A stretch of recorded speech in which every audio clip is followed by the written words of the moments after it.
अमित शहा शिवभक्त म्हणून पवित्र भावनेनं रायगडावर आले होते. काहीतरी विपरीत घडवण्याचं काम काही लोक मुद्दाम करतायत. राऊत आदित्य ठाकरे यांनी केलेल्या टीकेवर मुनगंटीवारांनी प्रत्युत्तर दिलंय.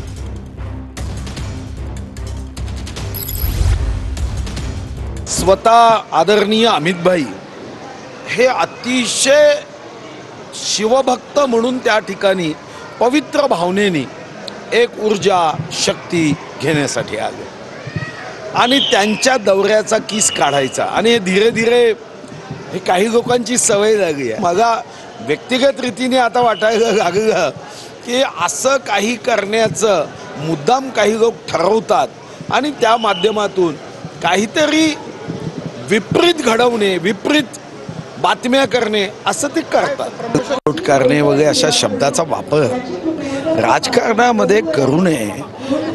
असा वापर अतिशय छोट्या मनाचा छोटा माणूसच करेल.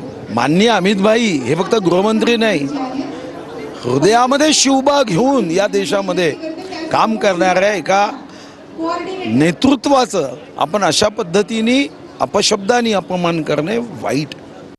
तुम्ही अमित शहांचं भाषण ऐका, त्याने शिवाजी महाराज उल्लेखच केलेला नाही. शिवाजी शिवाजी शिवाजी एकेरी उल्लेख. शिवाजी ने ये किया, शिवाजी ने वो किया, शिवाजी को ये है, शिवाजी को. ही भाषा तुमची जीभ धजावते कशी महाराजांना आरेतुरे करायला. काय करतायत देवेंद्र फडणवीस? हा अपमान आहे शिवाजी महाराजांचा. मुख्यमंत्र्यांनी गुन्हा दाखल केला पाहिजे या राज्यात. शिवाजी महाराजांचा अशा प्रकारे एकेरी उल्लेख करून अपमान केल्याबद्दल इतरांवर करता ना तुम्ही.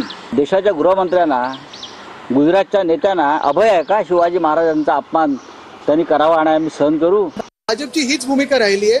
जसं महाराष्ट्रावर मोगल असतील किंवा हे अफजल खान वगैरे सगळेच असतील हे आक्रमण करत राहिले. भाजपची देखील तीच मानसिकता आहे की महाराष्ट्र लुटायचा. आणि म्हणून ज्यांची कबर होती, ज्याला गाडला इथे महाराष्ट्राने, महाराष्ट्राच्या मातीत, की महाराष्ट्र जो चालून येईल त्याला असंच गाडलं जाईल, काही काही लोकांमध्ये समाधी वाटते.